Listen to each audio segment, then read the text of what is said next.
All right, let's now welcome Lizette Lancaster, who's the Manager for Crime and Justice Information Hub at the Institute for Security Studies, to also give us some insight on those child-related murders. Lizette, a very good afternoon to you. Thank you so much for being with us. So, violence against children is quite a serious concern, and it seems there is a trend of cases on a weekly basis now. Where do you think we are losing the fight? Is it adequate resources? Is it policy? Or just simple and pure negligence when it comes to the safety of our children? Yes, thank you for having me. So I think the short answer is we are losing the fight on all those fields. To just put it in context, of around 75 people on average that lose their lives in this country every day, according to the police's crime statistics. 3 of them are children, about 11 of them are women, and about 61 of them are men. So on average, about 3 kids a day lose their lives in South Africa.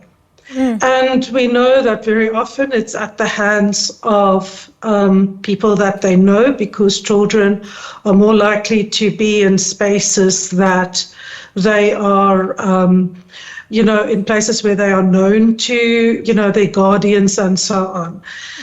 So it's in places that's supposed to be safe for them. Mm-hmm. Look, according to the information at your disposal, Lizette, what seems to be the main driving factors? I know you've mentioned some, to such high volumes of child-related crimes and just crime in general across the country. We have to look at our checkered history of trauma and intergenerational and structural violence. We grow up in a very violent society where violence are normalized in our homes through domestic violence, as well as in our schools through bullying and other forms of violence.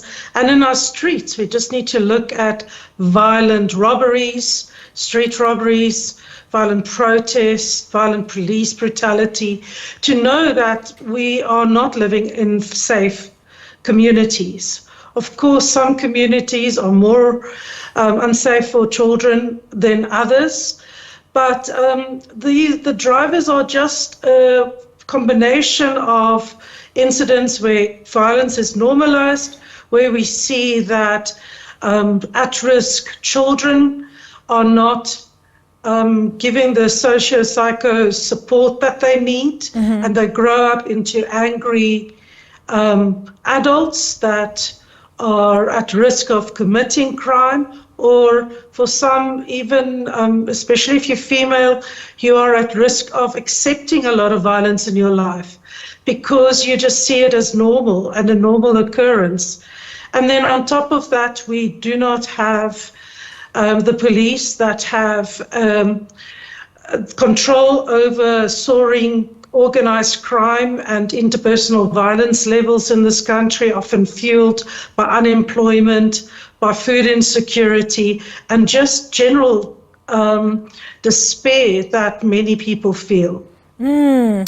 What do you think then can be done in order to deal with this trend? There's quite a lot of various as well as current interventions and initiatives, but does simply putting those boots on the ground in order to monitor the situation in those hotspots or in some of the violent areas, do you think that will solve the issues?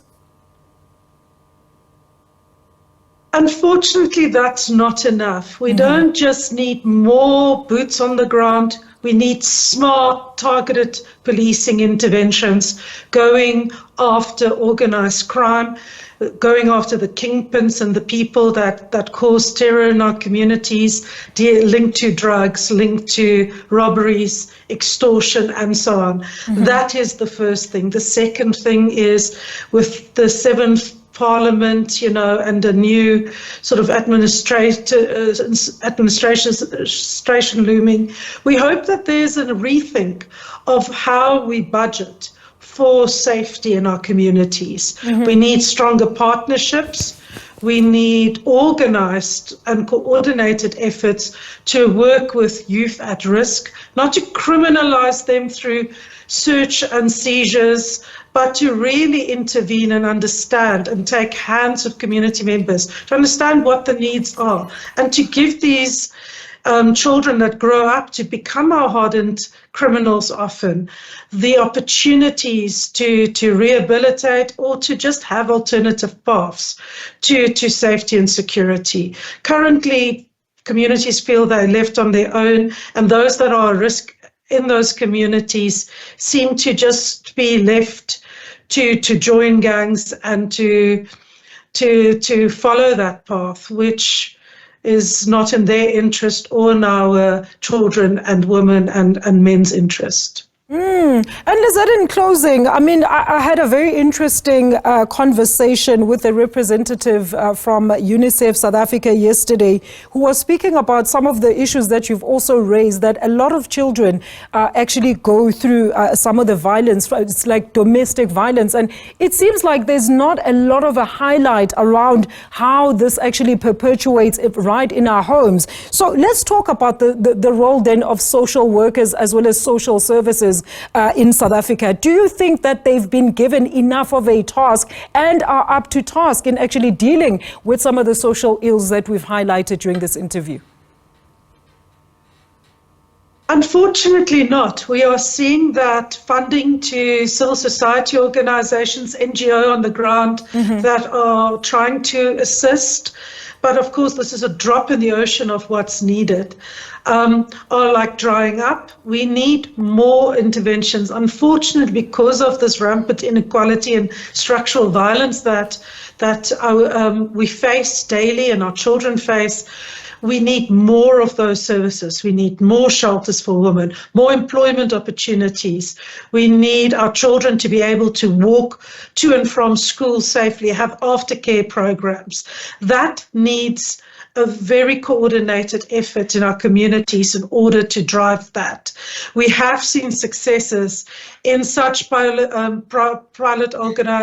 projects, such as in the Western Cape, in some rural areas, where we see private sector government interventions, where there's dialogues in communities as to keeping children safe.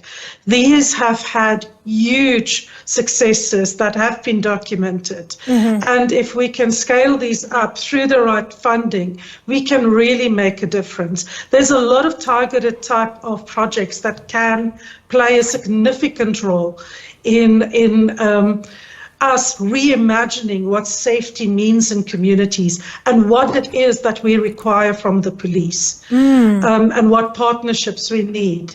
And there's definitely good evidence to show that it's possible. It is about getting a new approach to these things from government, and in their budgets and in their policies. All right, Lizette, thank you so much for that contribution. I mean, I was just about to ask you about, what can be done also at policy level. As you've rightly pointed out, we've just, of course, voted there. That is Lizette Lancaster, Manager for Crime Justice Information Hub at the ISS, weighing in on child-related crimes as well as other violence in the area.